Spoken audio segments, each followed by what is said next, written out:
Hello les passionnés d'industrie et de RH, nouvel été, nouveau format TRH et tu commences sérieusement à attendre que tout le monde soit en vacances et que tu puisses enfin bosser sur tes sujets. T'as déjà enfilé tes tongs, ça sent la crème solaire à plein nez dans les bureaux, moins de réunions, moins d'urgences, moins de mails. C'est l'accalmie estivale avant de te faire broyer par le mois de septembre. Alors plutôt que d'attendre cet habituel tsunami, je te propose un truc. C'est un cahier de vacances RH. C'est une série audio et vidéo. Et la promesse est simple. Un été pour muscler tes process RH et surtout éviter de te faire broyer à la rentrée. Des épisodes courts et des cas concrets. Et à chaque fois, un outil, un exercice ou un cas d'usage à tester dans ton coin ou en équipe que tu reçois dans ta boîte mail. Parce qu'on ne va pas se mentir, c'est jamais le bon moment de s'y mettre. Donc, c'est maintenant. Et si tu as envie d'aller plus loin après tout ça, je t'en reparle au courant de cet été. Mais d'abord, tongs ou pas, on attaque. Hello, voilà, bienvenue. Bienvenue. Épisode numéro 18. Je vois la fin des enregistrements. Je sais pas, j'ai un petit mélange de satisfaction parce que j'ai vraiment bossé comme une dingue. Et de l'autre, un peu de stress de me dire pourvu que j'ai rien zappé. Donc je compte sur toi, tu me diras si, cette série d'été t'a plu. J'ai trop hâte d'avoir tes retours. Bref, on commence notre épisode 18, cahier de vacances. Je te répète si jamais tu prends le train en route, une série spéciale cahier de vacances, process RH. Le concept, c'est de muscler tes process RH avant de te faire broyer à la rentrée, de profiter de ce temps un peu d'accalmie pour, travailler sur du deep work finalement, du travail de fond, pour le dire en français, c'est quand même mieux. Et en tout cas, je te mets chaque, mardi dans ta boîte mail, tu reçois ton cahier de vacances, donc avec des ressources ultra actionnables et utiles à ton quotidien. C'est des ressources là-dessus, tu peux me faire confiance. C'est des ressources que j'ai déjà, moi-même testées, que j'éprouve depuis pas mal de temps maintenant. Donc voilà, si c'est pas déjà fait, inscris-toi sur le lien qui est dans la description du podcast pour le recevoir. Je te conseille tout de même, si tu nous découvres maintenant, de commencer à partir du premier épisode de cette saison qui est 3 raisons de structurer tes process. Comme ça, tu vas avoir une suite logique parce que tu vois, là, on est déjà au 18e, donc on est un peu dans le dur. Maintenant, ceux qui nous écoutent, ceux qui m'écoutent depuis le début, maintenant, ils sont bien musclés en termes de process RH. Donc, je te conseille de commencer dès le départ. Je reviens au sujet du jour. On parle des 4 bénéfices insoupçonnés de la résolution de problèmes RH. Alors tu vas me dire, si tu es assidu, et que tu m'écoutes et que tu me regardes régulièrement: «Mais Claire, tu nous en as déjà parlé». Ouais, je sais, mais là, je vais t'apporter des angles un peu différents, je vais te faire cogiter un peu différemment, et si jamais tu n'as pas écouté le premier épisode qui traite de la résolution de problèmes, je te renvoie direct vers l'épisode 14. Voilà, je te mettrai le lien aussi pour que tu puisses t'y retrouver parce que mine de rien, je commence à avoir pas mal d'épisodes enregistrés, donc je te remettrai le lien dans la description.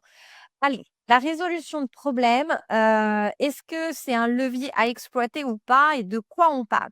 Alors déjà, on n'en parle pas, au sens, audit qualité ou fiche d'écart ou je sais pas si si tu bosses en industrie, c'est peut-être des choses dont tu as déjà entendu parler. Nous, on n'est pas du tout sous cet angle-là.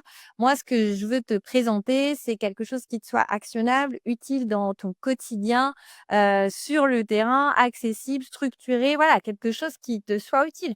Parce que au fond, vraiment poser cette logique de la résolution de problèmes dans ton équipe, c'est pas juste former des gens, en fait, c'est pas juste former ton équipe. C'est vraiment changer la manière dont, vous travaillez ensemble et in fine, servir à ta stratégie RH, ta feuille de route et te servir à toi pour que tu sortes, de l'opérationnel, tu sortes du mode pompier. Alors le premier bénéfice, c'est que tu rends ton équipe plus autonome et tu sors du micromanagement que tu n'aimes pas. Tu t'es déjà dit: «Ah non, il va encore falloir que je valide ça» ou mais ils posent toujours, ils viennent toujours me voir pour me poser une question et où, je suis la seule à voir vraiment le fond du sujet et à pouvoir proposer des solutions. Je te comprends.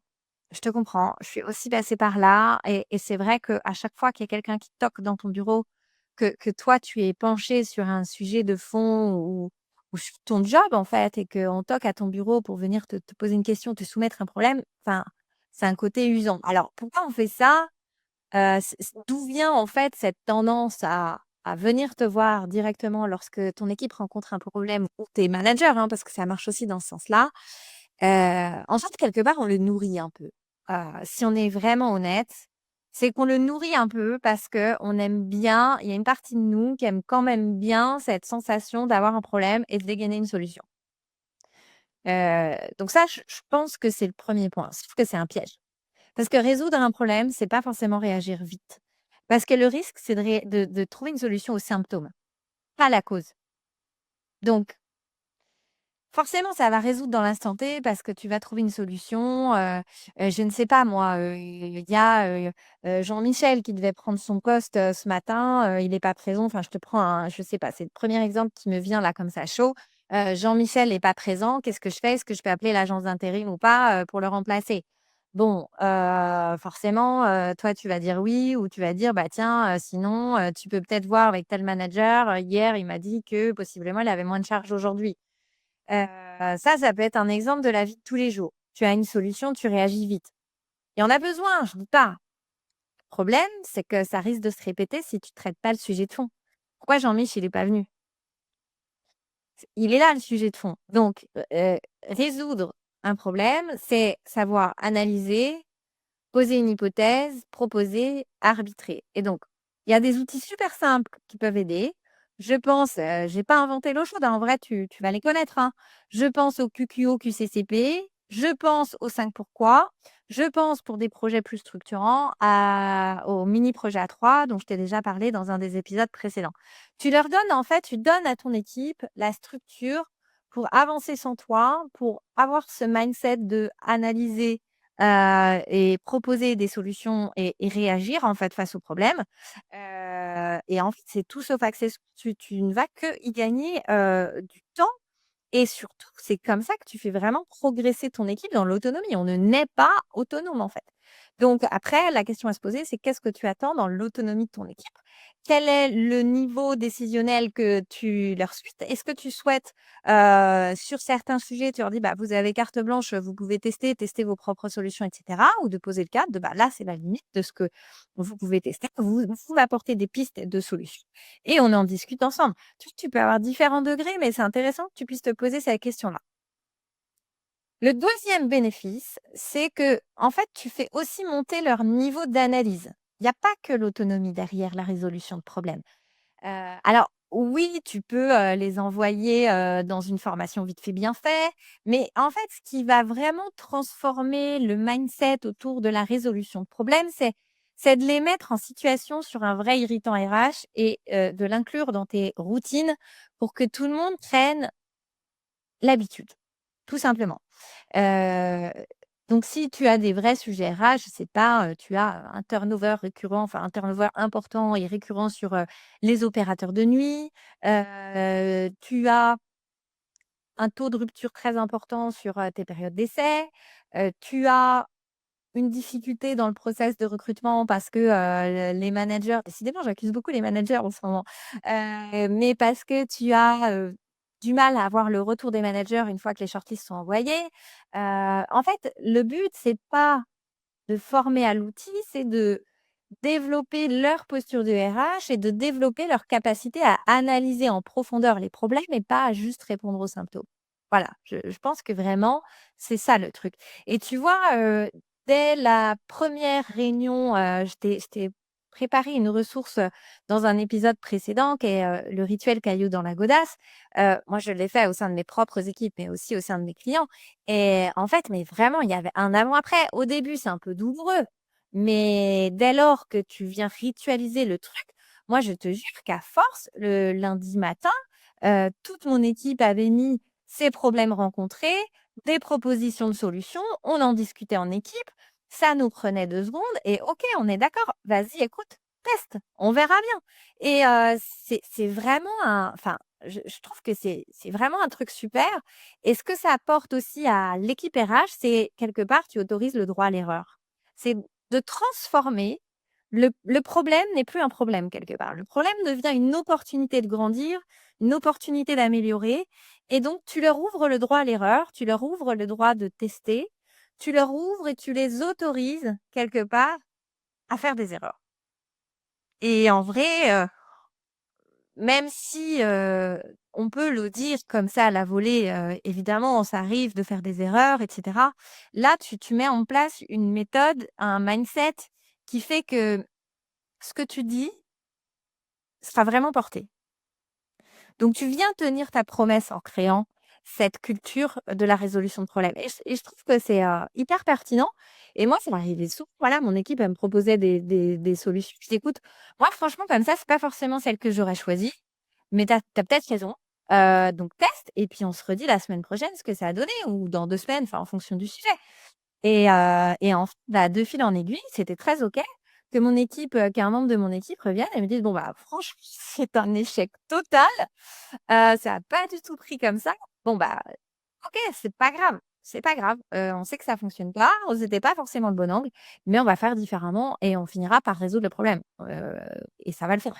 Donc c'est plutôt aussi un gros point. Ensuite dans ce bénéfice-là, je t'en ai mis plusieurs, hein, mais bon, on va pas chipoter, c'est parce que je me suis un peu égarée au fil de mes pérégrinations. Ensuite, le quatrième bénéfice pour moi, c'est vraiment que tu vas venir aussi crédibiliser ton équipe RH auprès du manager et auprès du codir. Heu, clairement, un point qui remonte souvent, peut-être aussi pour, des profils juniors. Tu pas forcément que des profils seniors dans ton équipe RH. Toi-même, tu es peut-être pas encore senior. En production, on n'a pas toujours un univers, hyper accessible. Donc souvent, j'entends ce point de: «Bah, oui, mais comment je fais pour, tu vois, faire passer mes idées? J'ai cette sensation qu'on m'écoute pas». En vrai, il y a pas qu'un sujet de leadership derrière ça. C'est d'ailleurs qu'est-ce que le leadership? Non, je suis pas là pour ça. Je vais pas, m'éterniser là-dessus.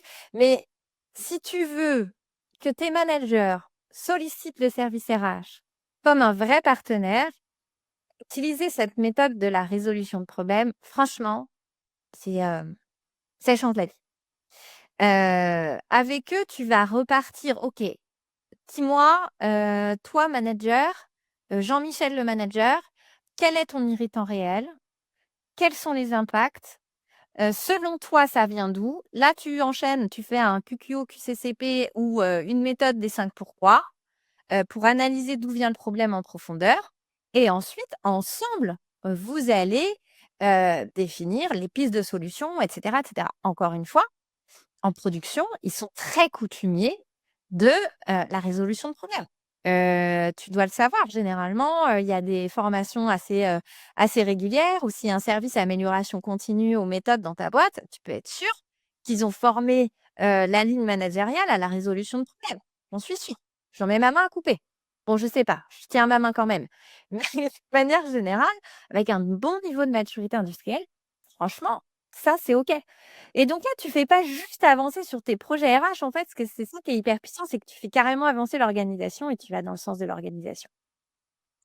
Donc, ce que j'ai envie de te dire, conclure cet épisode, c'est que la résolution de problèmes, c'est pas juste un luxe d'ingé, en fait. Et de sortir de ce schéma de problème égale solution. Il y a 3 briques, il y a 3 briques dans le problème. Il y a le problème, le poser, heu, l'analyser et enfin, mesurer le problème, le définir correctement, l'analyser et ensuite il y a la phase d'action.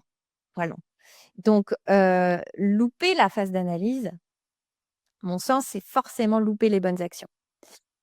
Donc c'est ton levier vraiment numéro un pour structurer une équipe, RH qui soit forte, qui soit autonome, qui soit alignée, mais aussi qui te soulager toi vraiment à sortir de ce mode pompier. Alors plutôt que te donner un énième outil. Ouais, je sais, je t'en ai donné pas mal. Ils sont bien, hein, mais là, en tout cas, je t'ai mis dans le cahier de vacances de mardi prochain, heu, un format beaucoup plus ludique, qui va te permettre c'est une sorte de jeu que tu peux faire en équipe. Il est rapide à animer, il est hyper facile à comprendre, pour permettre de créer une prise de conscience immédiate, justement, sur le fait qu'on a tendance à zapper la phase, d'analyse. Ça peut permettre de générer des déclics dans ton équipe. Donc si tu es pas inscrit au cahier de vacances, tu peux aller cliquer sur le lien qui est dans la description et tu peux le prendre. Et tu sais, ça fait aussi partie, d'un des gros piliers. C'est, le 2e bloc de ma formation, Voler les pratiques des ingénieurs pour, structurer sa fonction RH. Donc c'est quelque chose qu'on voit vraiment en détail. Je te donne plusieurs, astuces, plusieurs méthodologies pour le mettre en place, pour simplifier la démarche aussi quand tu es RH. On va beaucoup plus loin dans le détail. Donc à partir de maintenant, les inscriptions sont ouvertes. C'est une formation qui est donc en live. On a besoin de partage d'expérience. Donc je tenais vraiment à vous avoir en face de moi pour, faire cette formation. Donc là, tu peux t'inscrire. Le lien est en bas. Ça y est, c'est ouvert pour un démarrage au mois de septembre. Heu, Écoute, j'ai fini sur, cet épisode. Je te souhaite une bonne journée, une bonne soirée, où que tu sois et je te propose de nous retrouver lundi prochain, 25 août, pour un nouvel épisode. Allez, bye! Voilà, cet épisode est terminé et si tu es encore là et que tu m'écoutes déjà depuis quelques épisodes, j'imagine que tous ces sujets te parlent. Je me doute que tu passes ta vie à avoir la sensation de gérer les problèmes des autres, que tu es littéralement entre le marteau et l'enclume avec d'un côté les enjeux stratégiques à porter et de l'autre la tête dans l'opérationnel qui te bouffe donc tout ton temps. Donc tu vois bien, tu pourrais faire mieux maintenant. Mais tu n'as jamais le temps de poser un cadre et quand tu veux structurer, piloter un projet RH, tu rames, tu rames, tu rames pour embarquer la ligne managériale, avoir un budget ou juste simplement qu'on t'écoute. C'est exactement pour ça que j'ai créé cette formation Voler les pratiques des ingénieurs pour structurer votre fonction RH. Elle te permettra de parler le même langage que les opérationnels, que ton dirigeant, que ta ligne managériale et reprendre enfin la main sur ton quotidien. Donc oui, tu vas y trouver une méthode. Oui, tu vas y trouver des outils prêts à l'emploi. Tu vas aussi trouver la capacité de poser un cadre solide qui va te permettre tout ça, mais aussi le plaisir d'échanger avec des pairs et de confronter vos problématiques que l'on va pouvoir décortiquer ensemble. Donc, pour cette première session, cette première cohorte, allez, je lâche le mot, j'ai fait un tarif spécial, un tarif Early Bird. C'est maintenant ou jamais. Je te mets le lien pour t'inscrire à cette formation dans la description de l'épisode. En attendant, je te retrouve lundi ou jeudi pour un nouvel épisode. Allez, bye!